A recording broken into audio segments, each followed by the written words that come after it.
কৈছিলোঁ যিবিলাকৰ নাম 2014 চনৰ ভোটাৰ লিষ্টত আছে সেইবিলাকৰ নাম অট'মেটিকেলি NRCত আহিব লাগে। শিক্ষকসকলক আজি নিযুক্তি দিয়া নাই কেলে কৰাৰ পাছত আমাৰ প্ৰাক্তন মুখ্যমন্ত্ৰী তৰুণ গগৈ ছাৰে কিছুমান কথা ইয়াত ব্যক্ত কৰিছে, যি কথা আপোনালোকক শুনাটো বেছি অত্যন্ত প্ৰয়োজন। এইকাৰণে মই পুৰণা ভিডিঅ' মই আপোনাক লৈ দাঙি ধৰিছোঁ। আপুনি ভিডিঅ'টো আশা ৰাখিলোঁ সম্পূৰ্ণলৈ চাব, শুনিব কথাবিলাক মন দি। ইয়াত প্ৰাক্তন মুখ্যমন্ত্ৰী তৰুণ গগৈয়ে কৈছে যে আমি NRCটো বনাইছিলোঁ, অৰ্থাৎ NRC বনাৰ যিটো পদক্ষেপ, যিবিলাক ডকুমেণ্টছ আমি পৰ্যাপ্ত পৰিমাণে ধৰিবলৈ চেষ্টা কৰিছিলোঁ, এইটো 2014 পিছত যিবিলাক মানুহ ভোটাৰ লিষ্টত নাম আছে এইবিলাক মানুহক NRCত নাম অন্তৰ্ভুক্ত কৰাটো প্ৰাক্তন মুখ্যমন্ত্ৰী তৰুণ গগৈ ছাৰৰ শিক্ষকসকলক আজি নিযুক্তি দিয়া নাই কেলে। আজি চৰকাৰে আমাৰ এইটো কথা ব্যক্ত কৰিছিল যে 1971 চনত পিছত যিবিলাক মানুহে ভোটাৰ লিষ্টত নাম আছে এইবিলাক মানুহক NRCত নাম অন্তৰ্কৰণ কৰা হ'ব। তাৰ ফলত এতিয়া প্ৰাক্তন প্ৰধানমন্ত্ৰীয়ে কথাটো দাঙি ধৰিছে, যদি 1971 চনৰ ভোটাৰ লিষ্ট অনুসৰি NRCটো বনোৱা হয় তেন্তে 19 লাখ মানুহ কেনেকৈ ৰিফিউজি হয়। আৰু যদি 19 লাখ মানুহ ৰিফিউজি হয় তাত 11 লাখতকৈ বেছি কিয় অসমীয়া হিন্দু মানুহ ৰিফিউজি হ'ব লগা হৈছে। এইবিলাক মানুহ ভোটাধিকাৰ আধাৰত এইবিলাক মানুহ ভাৰতৰ নাগৰিক হয়, এনেকৈ মন্তব্য আগবঢ়াইছে। তো তাৰ ফলত আমি ক'বলৈ পালোঁ যে 19 লাখতকৈ বেছি মানুহ NRCৰ পৰা নাম বাদ পৰিছে। তো গোটেইখিনি চাওক, গোটেইখিনি জনাৰ পিছত নিশ্চয় আপুনি আপোনাৰ মতবাদটো জনাব কমেণ্ট বক্সত।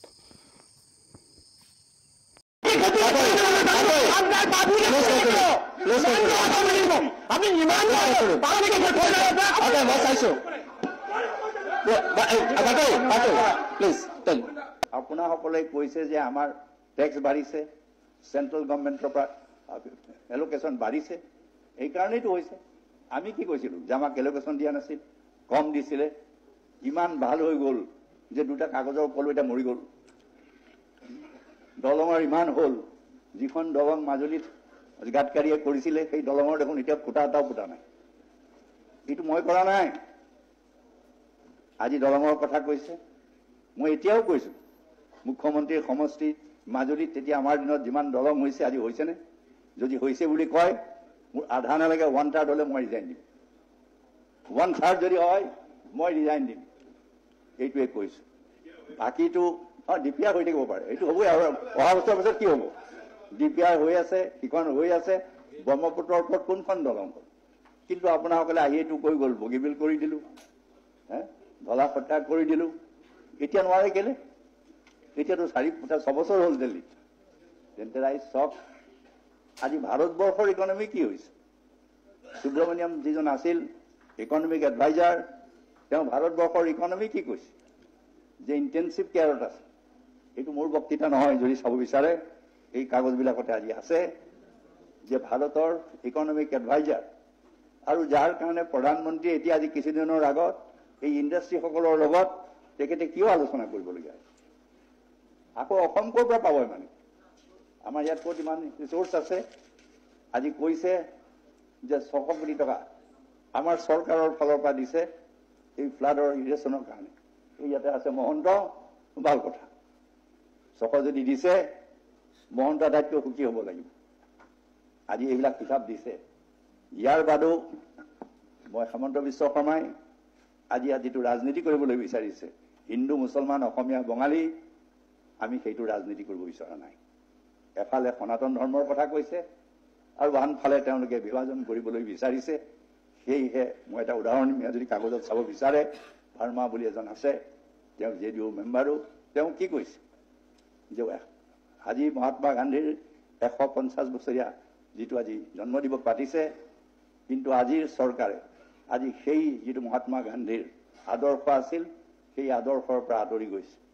যাৰ ফলত আজি বিজেপিটো এনে দল আছে যি মহাত্মা গান্ধীক হত্যা কৰিছিল, নাথুৰাম গডছেকো তেওঁলোকক আজি পেট্ৰিয়ট বুলি ক'ব বিচাৰিছিল, তেওঁলোকৰ MPA কৰিবলৈ বিচাৰিছিল। আৰু যদিও মোদী ডাঙৰীয়াই কৈছিল তেওঁক মই ক্ষমা নকৰিম, আজিওতো তেওঁক ক্ষমা কৰি আছে। আজি এই কথাবিলাক মোৰ নহয়। আজি হেমন্ত বিশ্বই কি কৰিব বিচাৰিছে? তেওঁ এফালে সনাতন ধৰ্মৰ কথা কয়, হিন্দুৱে হয়, হিন্দুসকলে তেওঁলোকৰ যিটো কয় সনাতন ধৰ্মত বিশ্বাস কৰে, সকলো ধৰ্মৰ প্ৰতি সমান আছে, কিন্তু হেমন্ত বিশ্ব বা বিজেপি সকলৰ নাই। এই হিন্দু ধৰ্মটো অকল বিজেপি সকলৰ মনোপলি নহয়, ময়ো হিন্দু। বিজেপি হিন্দুৱে কৈছে ৰাজনীতি কৰিবলৈ, মই হিন্দু ৰাজনীতি কৰিবলৈ কোৱা নাই। মই নামঘৰলৈও যাওঁ, তাৰ পৰা গীৰ্জাঘৰলৈও যাওঁ, মছজিদলৈ যাওঁ, গুৰুদ্বাৰলৈও যাওঁ। বিজেপি নেতাবোৰ নাযায় কিয়? যাব পাৰে, ভাল কথা। যিসকলে গৈছে ভাল পাইছো, ইফতাৰ পাতিছে। আজিতো কি কয় হেৰিয়ে ইফতাৰ নাপাতেই দেখোন, হেৰিয়ে প্ৰধানমন্ত্ৰী মোদীয়ে নাপাতেই। আপোনাৰ নেতা কথাই কৈ আছে, ফেচ টুপিটিকে পিন্ধিবলৈ টান পায়। আপোনালোকৰ নেতা কথা কৈছে, মোৰ কথা কোৱা নাই। আজি তেওঁ আসাম চুক্তিৰ কথা কয়, ৭১টো কথাটো কেনেকে নহব? তেওঁ আজি কি ইণ্টাৰপ্ৰিটেশ্যন দিবলৈ গৈছে? হয়, তেতিয়া কি কৈছিল যে 66 বিলাকৰ অহালৈকে অট'মেটিকেলি হ'ব, আৰু বাকী 71লৈকে যিখিনি আহিছে সেই পিৰিয়ড 24 মাৰ্চৰ আগত সেইখিনি হয় ৰেজিষ্টাৰ কৰাব লাগিব, তেখেতে যিটো কৈছে। আৰু কিন্তু they will enjoy all the rights except voting rights. 71টো কাটা বেৰ নহয়তো কি? তাৰ মানে 71লৈকে যি আহিব, 71ৰ আগতে যদি যিসকলে প্ৰমাণ কৰিব যাৰ নাম 71ৰ ভোটাৰ লিষ্টত আছে, সেই বেচিছতেতো আমি NRC হ'বলৈ গৈছো। আজি ক'ৰ পৰা ডিপ্ৰেছাৰ যিটো কৈছে আমি ডেভিয়েট কৰিছো। আজি আমি সেইটোৱে ক'বলৈ বিচাৰিছো যে সেই বেচিছতে আমি 71 লৈছিলো। আৰু তেতিয়া তেওঁতো আছিল, তেওঁ নিজেও কৈছে যে ময়ো একেলগে গৈছিলো। তেতিয়াতো হেমন্ত বিশ্ব শৰ্মা এতিয়া আজিয়েই কৈছো যে ময়ো আছুৰ লগত আলোচনা কৰি প্ৰধানমন্ত্ৰীৰ ওচৰলৈ গৈছো। তেতিয়াতো তেখেতো আছিল। এই 71ৰ কথা যিটো আজি কৈ আছে যে আজি আৰু ভোটাৰ লিষ্টখন হয়, মই 2014 চনৰ কথাটো কি কৈছিলো? তেওঁলোকে সেইটো আকৌ মিছ ইণ্টাৰপ্ৰেট কৰি থাকে। মই কৈছিলো যিবিলাকৰ নাম 2014 চনৰ ভোটাৰ লিষ্টত আছে সেইবিলাকৰ নাম অট'মেটিকেলি NRCত আহিব লাগে। আজি মই কওঁ 2019, তেতিয়া 2014 চনত কৈছিলো, আৰু সেইখন মই এফিডেভিটো দিছিলো সুপ্ৰিম কোৰ্ট। সুপ্ৰিম কোৰ্টে সেইখনে না ৰিজেক্টো কৰিছে না একচেপ্টো কৰিছে, পেণ্ডিং কৰি থৈ দিছে। আৰু আজিও কৈছে 2019 চনৰ যি ভোটাৰ লিষ্ট, কাৰণ তেওঁলোক ভাৰতীয় নাগৰিক নহলে ভোটাৰ কেনেকে হ'ব? আৰু ইয়াত বঙালী হিন্দুৰ কথা ক'ত কৈছে? আজি বঙালী হিন্দু আটাইতকৈ বেছি চাফাৰ হৈছে আপোনালোকৰ দিনত। আজি এই যে 19,000 আছে, 19 লাখ, তাৰ 11-12 লাখটো বঙালী হিন্দু। এই বঙালী হিন্দুসকলক বাদ কোনে দিলে? আজি কোনে বাদ দিলে? আমাৰ দিনত তেওঁলোক ভাৰতীয় নাগৰিক আছিল, আমাৰ দিনত ভোট দিছিল, এতিয়া তেওঁলোকক ৰিফিউজি বনাই পেলাল। আমি বঙালী কেনেকে বিৰুদ্ধে হ'ব? এইবোৰ বঙালী হিন্দু আৰু আমাৰ ইয়াত বঙালী হিন্দু, বঙালী মুছলমান, বঙালী এইটো নাই। কাটাপ দে লাখ টাক নাই, কৈছে 5 লাখহে। 5 লাখ নহয়, আমি এজনৰ বিৰুদ্ধে। আমি এজনৰ বিৰুদ্ধে। এটা এখন basic of principle, not question of pass. হয় বেচিক, কাৰণ ৰিলিজিয়াছ পাৰ্চিকিউটেড ক'ত হৈছে? মোৰ দিনতেতো এখনো দৰখাস্ত নাই। ৰিলিজিয়াছ পাৰ্চিকিউটেড দৰখাস্ত ক'ত আছে? এতিয়া কেইখন আছে দিয়ক। তেওঁলোকে কৈছে যে দোজ হু আৰ ৰিলিজিয়াছলি পাৰ্চিকিউটেড, এতিয়া কেইখন আছে সেইটো দিয়ক। যদি নাই আহিব ক'ত? 5 লাখ ক'ৰ পৰা আহিলে? আমাক সেইটো লাগে। আমি 5 লাখ, 1 লাখ, 2 লাখৰ কথা প্ৰশ্ন নাহে। প্ৰশ্ন আহিছে যে on basis of A principle. আৰু আমি এইটোও কৈছো যে পৃথিৱীত ক'তো চিটিজেনশ্বিপ ৰিলিজিয়াছ বেচিছত নহয়, চাৰ্টেন হেৰিত হয়। আজি যি তেখেতে কৈ আছে যে আজিটো হিন্দু বঙালী আহিলে আমাৰ আপত্তি, আমি হিন্দু অহাৰ 71ৰ পিছত মুছলমানেই হওক, হিন্দুৱেই হওক, খ্ৰীষ্টিয়ানেই হওক, বুদ্ধিষ্টেই হওক, আমি তাৰ বিৰুদ্ধে। ঠিক তেখেতসকলে কৈ আছে শ্ৰীলংকাৰ হিন্দুবিলাকক কেলে বাদ দিলে? শ্ৰীলংকাৰ মুছলমানবিলাক তাতো মাইনৰিটেড। আজি মায়ানমাৰত বাদ দিলে কেলে? আজি ভূটানত কেলে বাদ দিছে কিয়? ভূটানত হিন্দু হ'ব পাৰে, খ্ৰীষ্টিয়ানো হ'ব পাৰে। তো আজি কিছু বাদ দিছে, কিছু নাই দিয়া। তো আজি আমি সেয়েহে কৈছো, আমি 5 জন আহে, 10 জন আহে, 5 লাখ, আমি 5 লাখ নালাগে, এজনক আমি কিয় দিম? য'ত আমাৰ মাটি দিবলৈ নাই। আজি মাজুলীতে কিমান মানুহ গৰাখহনীয়া আছে, আজি অসমৰ চাৰিওফালে কিমান গৰাখহনীয়া আছে, চাকৰি দিবলৈ নাই। আকৌ 5 লাখ মানুহৰ বোজাটো আমি কেনেকৈ ল'ম? আৰু আগে আমি লৈ থৈছো। আৰু আসাম চুক্তিৰ আজি যি কৈ আছে তেখেতে সেই চুক্তিৰ ৰূপায়ণ আমিতো বেলেগ বেলেগ কৰিব আছে। এইটো নহয় যে ৰূপায়ণটো কৰা হোৱা নাই। আজি কি কয় এই IITয়েই হওক, চেণ্ট্ৰেল ইউনিভাৰ্চিটিয়েই হওক, গেছ কেকাৰেই হওক, বিভিন্ন আজি নুমলীগড় ৰিফাইনেৰীৰ কথা কৈছে। এই নুমলীগড় ৰিফাইনেৰী আছামেকৰ। এইটোও নহয় যে ইয়াৰ 9 মিলিয়ন বঢ়াবৰ সেই প্ৰস্তাৱ আমাৰ দিনৰ। এইটো নহয় যে আজি আগৰ পৰা আছিল, হয় তেখেতে এতিয়া গণটো ইমপ্লিমেণ্ট কৰিবলৈ গৈছে, এইটো হয়। আজি খেলো ইণ্ডিয়া হৈছে, দেখিছে হেৰি এই ইনফ্ৰাষ্ট্ৰাকচাৰবোৰ কোনে কৰিলে? আৰু মই বিচাৰো যে এই চৰকাৰে এই খেলো ইণ্ডিয়াৰ নামত তেওঁলোকে আৰু ইনফ্ৰাষ্ট্ৰাকচাৰ কৰক। আমি যেনেকৈ নেশ্যনেল গেমছত ইনফ্ৰাষ্ট্ৰাকচাৰ কৰিছিলো, আজিও তেখেতে কৰক। কিন্তু আজিতো কৰা দেখা নাই। আজি কি কয় ক্ৰিকেট খেল হৈছে, ভাল পাইছো যে আজি ক্ৰিকেট খেলখন আজি পাতিব নোৱাৰাৰ কাৰণে দায়ী কোন? আমি আৰু ষ্টেডিয়াম বিচাৰিছো আমাৰ যাতে ল'ৰা ছোৱালীয়ে খেলা ধূলাত সকলো ফালৰ পৰা। আৰু এইটোও ঠিক, আমি যেতিয়া নাছিলো ক্ষমতাত তেতিয়া কি আছিল অৱস্থা? এতিয়া হেমন্ত বিশ্ব শৰ্মাই ক'বলৈ বিচাৰিছে যে গুপ্ত হত্যা কোনে বন্ধ কৰিলে, আৰু গুপ্ত হত্যানো কোনে দিছিল? সেই বিজেপি চৰকাৰেই দিছিল। হেমন্ত বিশ্ব শৰ্মাই এতিয়া তেওঁ গুপ্ত হত্যা যে হৈছিল, আমি যে তাক বন্ধ কৰিলো, বহু যে আমি ভাল কাম কৰিলো, হয় এইটো ঠিক। আজি ঠিক যে সিদ্ধান্ত মোৰ আছিল, হেমন্তৰ সিদ্ধান্ত নাই, হয় কেতিয়াবা আমি লৈছিলো। এইটো নহয় যে আমি সকলোবিলাক তেওঁৰ মতে কৰিছিলে, এইটো নহয়। কিন্তু এইটোও ঠিক যে আমাৰ দিনত তেওঁ হয় ছেকুলাৰ আছিল, এতিয়া কিন্তু তেওঁ মানে RSSতকৈ খুব বাঢ়িয়ে গৈছে। তেওঁ কোন সময়ত হিন্দু হয়, কোন সময়ত মুছলমান হয়, তেওঁ নিজে জানে ক'ব নোৱাৰো, ভগৱানেও জানে মই তাৰো সন্দেহ হয়।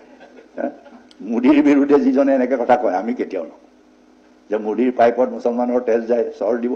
এতিয়া আকৌ কলগছিয়া দেখে চব মুছলমান, চব বিদেশী দেখে, চামগুৰি বিদেশী দেখে। এই যে কৰিছে যে কমিউনেল হেট্ৰেডটো, এইটো শংকৰদেৱৰ আদৰ্শ নহয়, আজান ফকীৰৰ আদৰ্শ নহয়, আমাৰ বেছিভাগৰে আদৰ্শ নহয়। কলগছিয়াৰ কথাই কওক, চামগুৰিৰ কথাই কওক, বিজেপিৰ বেছি সদস্য মই নাপাবো যে এইটো সময়ত কৈছে বহুতে যে আমিও যাওঁ গীৰ্জাঘৰলৈ, আমিও যাওঁ কি মছজিদলৈ, ইফতাৰ খাওঁ, ভাল কথা। আৰু সেইখনেই অসম। আৰু সেয়েহে আমি কাৰ বিৰোধিতা কৰিছো? এই কাৰণে আমি কাৰ বিৰোধিতা কৰিছো? কংগ্ৰেছে আগতেও কৰিছে। অকল এইটোৱেই নহয়, ই আমাৰ সংবিধান আজি যিটো ছেকশ্যন 14 যিটো কয় ইকুৱেলিটি বিফৰ ল, আৰু 15 যিটো কয় যে there shall not be any discrimination on the ground of religion, caste and creed যিটো কয়, তাৰপিছত আমাৰ যিটো প্ৰিএম্বুল আছে ছেকুলাৰিজিম, সেই প্ৰিএম্বুলটো এওঁলোকে ভাইলেট কৰিছে। হয় কেন্দ্ৰই আছাম একৰ্ডৰ কথা নক'ব পাৰে, আসামত আমি কওঁ, কাৰণ এইটো ভাইলেট কৰিব Assam accord. In addition to date it is violate the Assam accord. আমি সেইটোহে কৈ আছো যে আজি আমি ইয়াত হিন্দু মুছলমান বঙালী হিন্দু ভাগ ভাগ কৰিবলৈ বিচৰা নাই। আমি অসমত ছচিয়েল হাৰমনি বুলি যিটো কয়, সামাজিক যিটো আমাৰ বন্ধুত্বই কওক, ভাতৃত্বই কওক, তাৰ পৰাই অসম উন্নত হ'ব। আজি অসমত কি হৈছে? চাৰিওফালে আন্দোলন। আকৌ কৈছে কংগ্ৰেছে প্ৰৰোচনা কৰিছে, অভিখণ্ডিত কৰিছে। আমাৰ প্ৰৰোচনা তেওঁলোকে যাব নেকি? আজি যিসকলে আন্দোলনকাৰী কৰিছে, হীৰেণ গোহাঁইয়ে কওক, অজিত ভূঞাই কওক, প্ৰদীপ ফুকনেই কওক, এই শিল্পীসকলক আমাৰ কি কয় জুবিন গাৰ্গেই কওক, আজি বৰ্ষা ৰাণীয়েই হওক, এই যে গোটেইবিলাক প্ৰফেচৰবিলাক, কৰ্মচাৰীবিলাক, শিক্ষকসকল, তেওঁলোকে কি বুজি নাপায় নেকি? এডভকেটেই কওক, ডক্টৰেই হওক, আজি কোন মানুহ যোৱা নাই? আৰু এইটো নহয় যে অকল মুছলমান মানুহে ইয়াৰ লিড লৈছে, কিন্তু ভাৰতবৰ্ষত হিন্দুসকলে আজি ইয়াৰ লিড লৈছে। যদিও ইয়াত মুছলমানসকলক এটা আনচাৰ্টেনিটি বা ছেকেণ্ড গ্ৰেড চিটিজেন কৰিবলৈ বিচাৰিছে, কিন্তু আজি ভাল কথা যিহেতু আমাৰ হিন্দুবিলাক সনাতন ধৰ্মত বিশ্বাস কৰে, সৰ্বধৰ্মত বিশ্বাস কৰে, সেয়ে আমি মহাত্মা গান্ধী আদৰ্শৰ বা জৱাহৰলাল নেহৰুৰ বা আমাৰ যিটো আম্বেদকাৰৰ যিখন সপোন ভাৰতবৰ্ষ, আমি সেয়েহে কৰিবলৈ বিচাৰিছো। হয় আজি বিজেপি দলৰ মুখ্যমন্ত্ৰী এনে দুৰৱস্থা হৈছে, তেখেতে কৈছে যে মোক একাষৰীয়া নকৰিব। এনে ধৰণৰ যদি অৱস্থা হয়, তাৰ মানে আত্মবিশ্বাসটো হেৰাই গৈছে। আৰু ক'ৰবাত মুখ্যমন্ত্ৰী দেখিছেনে যেজন সাংবাদিকে মুখতে কৈ দিয়ে যে আপুনি বহুতীয়া চৰকাৰ নহ'ব? আমাকতো কোনোদিন কোৱা নাছিল, মই কোৱা নাই।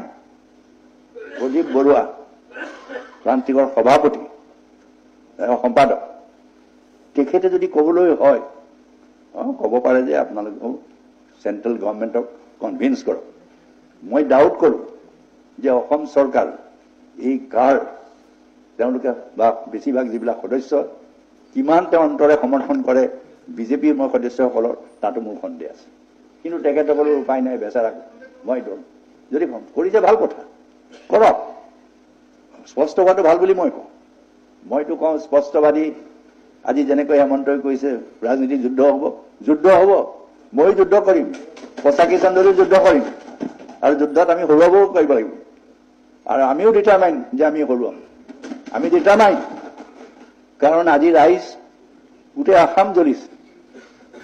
আজি তাতকৈ দুৰ্ভাগ্যৰ বিষয়, যি আছু তেওঁলোকৰ লগত আছিল, সেই আছুৱেই চৰকাৰী হত্যাকাৰী বুলি কৈছে। আজি সমজল ভট্টাচাৰ্যই কৈছে যে হত্যাকাৰী। আমাৰ লগতো নহয় তেওঁলোক, আমাৰতো সদায় বিৰুদ্ধে কৰি থাকে, এতিয়াও বিৰুদ্ধে কৰি থাকে। কৰক, কোনোবা বিৰুদ্ধে কৰিবই, আৰু আমিও কৰিব লাগিব। অকল অসমতে নহয়, ভাৰতবৰ্ষত এনে ধৰণৰ ছাত্ৰ বিদ্ৰোহ আমি দেখা নাই। আমিওতো ইমান দিন ৰাজনীতিত আছো। আগে হৈছিল অসমত হয়, পাটৱাৰীহঁতো আছিল, মহন্তহঁতো আছিল। অসমত তেতিয়া এক্সেপশ্যন আছিল। আজিতো গোটেই ইণ্ডিয়াত হ'ল।